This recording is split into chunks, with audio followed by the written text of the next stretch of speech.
22 सितंबर को जीएसटी कटौती के बाद बाजार पर इसके असर के रुझान सामने आने लगे हैं। वाहन पोर्टल के आंकड़ों के अनुसार 30 सितंबर तक देश में 15,10,000 वाहनों का रजिस्ट्रेशन दर्ज किया गया, जो पिछले साल के मुकाबले 13% से ज़्यादा कम है।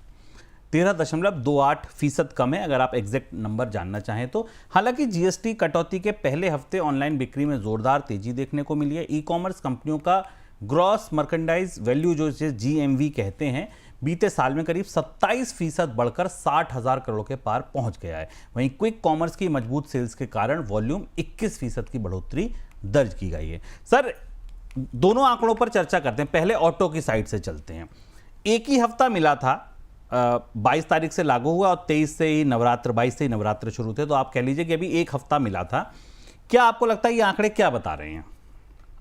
शुरुआत थोड़ी सबड्यूट सी दिख रही है, लेकिन अभी हमको इस आंकड़े को पर बहुत ज़्यादा कुछ कह पाने की स्थिति नहीं है, क्योंकि डीलर्स के पास से सूचना पहुंची, कटौती शुरू हुई और उसके बाद लोगों ने अपने वाहनों को चुनने की तैयारी की, उनका मन बनाया। तो जो उसके बाद का हफ्ता था उसमें हमने काफ़ी एक्टिविटीज़ देखी। फुटफॉल्स बढ़े, लोगों की आवाजाही बढ़ी डीलर्स के यहाँ, अपने मतलब की कारों का चुनाव हुआ। कंपनियों ने ये कहा कि उनके पास अच्छी बुकिंग और अच्छी इंक्वायरी आ रही है और इसलिए ये महीना, जिस महीने में हम हैं, अक्टूबर के महीने में, ये खासा महत्वपूर्ण है। दूसरी बात यह कि देश के कई हिस्सों में बाढ़ का असर था, खासतौर से महाराष्ट्र के भीतरी हिस्सों में बाढ़ के कारण बहुत सारी कारोबारी गतिविधियां निष्क्रिय थी।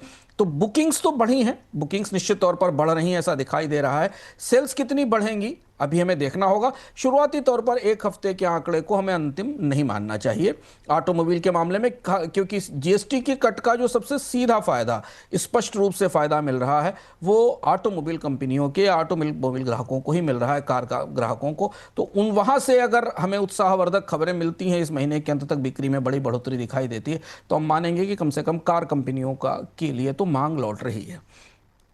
दूसरी बात सर, ई कॉमर्स कंपनियों की करें, क्या यहां भी जल्दी होगा निर्णय लेना?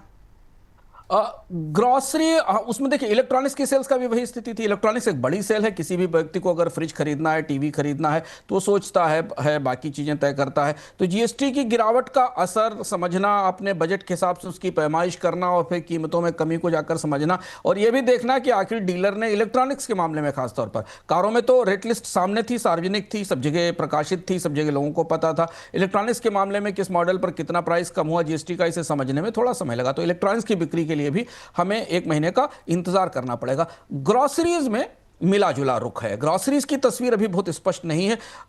चैनल चेक कर रहे हैं, अगर हम कंपनियों से बात कर रहे थे और खासतौर से एफएमसीजी कंपनियों से बात कर रहे थे, तो वो भी अभी थोड़ा सतर्क है, थोड़ा रिजर्व है। उनका मानना है कि जब पुरानी इन्वेंट्री क्लियर हो जाएगी तब हमें समझ में आएगा कि नए प्रोडक्ट्स की मांग कितनी आई है।